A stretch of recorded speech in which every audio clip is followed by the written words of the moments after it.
ये कहने में मुझे बिल्कुल भी दिक्कत नहीं होगी कि ये नॉलेज का और एक्सपीरियंस का भंडार है।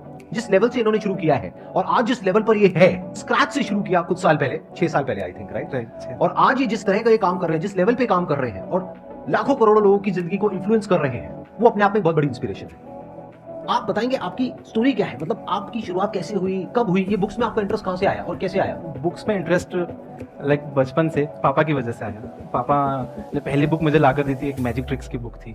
मैं वो पढ़ता था और ड्राइंग होती थी, फोटोज भी नहीं होते थे उसमें, और वो ड्राइंग देख के मैं भी वो ट्रिक्स बनाता था और घर में बताता। प्रैक्टिकली करते थे, सबको दिखाते थे। उसके बाद हम वो बुक तो खत्म हो गई, सब बना लिए, सब बता दिए। पापा तो लाख ली बुक, पापा मुझे लेके चले गए बुक शॉप पर, तो 3-4 बुक्स और लेके आए। तो ऐसे ये बिल्ड हुआ रीडिंग में इंटरेस्ट। फिर उसके बाद आपने और बुक्स पढ़नी शुरू और करी। बुक्स पढ़नी फिर शुरू ये आइडिया कहां से आया आपके अंदर? क्योंकि आई थिंक 2016 में आपने अपना यूट्यूब चैनल शुरू किया था ये बुक के नाम से। हाँ। तो ये आइडिया कहां से आया आपके अंदर, कहां से आया कि मैं समरी बनाऊं? और ये जो मैं फंसा हुआ था असल में 2003-4 की बात है। हम लोगों ने एक बिजनेस शुरू किया था, एक न्यूज़ एजेंसी।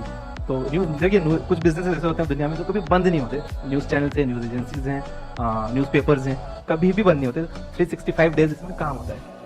पापा 18 दिन तक वेंटिलेटर पे थे हॉस्पिटल में उस दिन, तब भी पूरे 18 दिन में काम ही कर रहा था। उनकी डेथ हो गई, तभी मैं काम कर रहा था। उसके बाद एक मैंने न्यूज़पेपर में ऐड देखा, एक बुक फेयर लगा हुआ था। मैं चले गया, किलो से बुक्स मिल रही थी वहाँ। किलो के भाव से मिलती थी? किलो से ये मैंने पहली बार सुना है। ऐसी भी कोई बुक फेयर होती है? हाँ, एक बुक फेयर थी, किलो से, एक रद्दी जैसा था वो, किलो से बुक्स तो आप बेच भी सकते हैं, खरीद भी सकते हैं। हाँ, तो और मैं कलर ब्लाइंड हूँ, पीले कलर की एक बुक, मुझे कवर अच्छा लगा यार, येलो कलर में, कलर ब्लाइंड। तो वो बुक थी use what you have got, Barbara Corcoran उसके ऑथर है। तो बारबरा भी यही प्रॉब्लम फेस कर रही थी जब उन्होंने बिजनेस शुरू किया था, कि वो अपना काम डेलीगेट नहीं कर पा रही थी। तो वो लिखती हैं कि देखिए, आप कभी भी अपने जैसा 100% ढूंढने जाओगे, नहीं मिलेगा कोई। आप जितना कर रहे हो, आपके 80% भी कोई कर रहा हो, वो काम उसे दे दो। यहाँ से मेरे ताले खुल गए दिमाग के। तब मैंने सोचा अब बुक्स का नॉलेज शेयर करेंगे। बुक्स में इतना पावर है, कोई एक बुक का एक आइडिया आपकी जिंदगी कंप्लीटली बदल सकता है। तो मैं वहां से निकला, तो मैं यहाँ पहुंचा हूँ। अभी तो आगे, बहुत आगे जाने वाले हैं आप।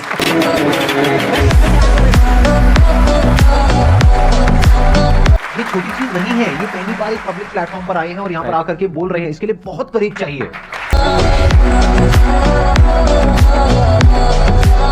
अभी थोड़ी देर पहले भी ये कॉन्शियस हो रहे थे, तो मोनिका जी जो है हमारी, उनका मेरे पास में फोन आया कि सर ये थोड़ा सा हो रहे हैं। तो मैंने फोन पे भी इनसे बात करी और मैंने एग्जैक्ट जो वर्ड्स बोले थे इनको, वो मैं रिपीट कर देता हूँ यहाँ पे आप सबके सामने।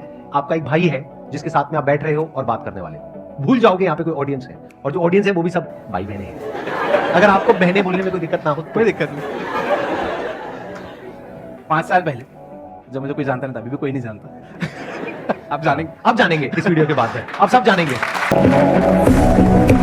5 साल पहले कुछ 3000 सब्सक्राइबर्स थे, तब मैंने आपके शो पर ऑडियंस में आने के लिए अप्लाई किया था। तो आपने ऑडियंस में तो नहीं बुलाया, गेस्ट में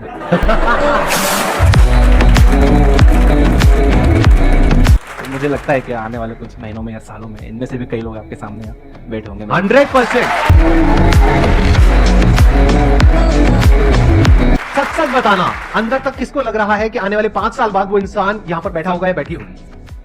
और कोई बड़ी बात नहीं है कि आपका वो लेवल आ जाए कि आप यहाँ पर बैठ करके मुझे कहो चल जा करके वहां बैठ। मैं बताता हूँ तुझे आसान है क्या होता है, आसान है करता रहता है। अब ऑडियंस की बारी। सर जैसे कि आपको बुक्स रीड करने का बहुत शौक है सर, मुझे भी बहुत है। बट सर जो मोटिवेशनल बुक्स होती हैं जिसमें कोट्स बहुत सारे होते हैं, तो उसको रियल लाइफ में कैसे इम्प्लीमेंट किया जाए जिससे कि हम मोटिवेट रहें? देखो, बाहर से आने वाली मोटिवेशन टिकती नहीं है जब तक मोटिवेशन अंदर से ना आए। अंदर से मोटिवेटेड रहने के लिए जो आपके गोल्स हैं उन्हें छोटे छोटे पार्ट्स में बांट लो, और छोटे छोटे गोल्स आप जब पूरे करते जाओगे ना, आप खुद मोटिवेटेड फील करोगे। मैं क्यों बैड एक बुक है, उसमें ऑथर बता रहे हैं सबसे पहले सुबह उठ के अपना बिस्तर ठीक करो, it will get you motivated for the day. और दिन खराब भी गया था आपको, घर आकर रात में बिस्तर तो अच्छा मिल रहा है सोने।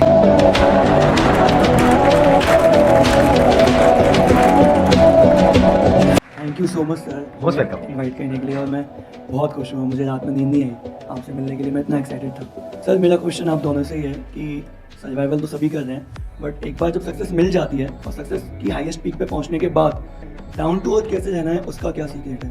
आप ये सवाल पूछ रहे हो, टॉन्ट मार रहे हो? नहीं सर, मैंने देखा है सर, बहुत लोग सक्सेस मिलने के बाद ना, कितनों को समझ आया मैंने क्या कहा है?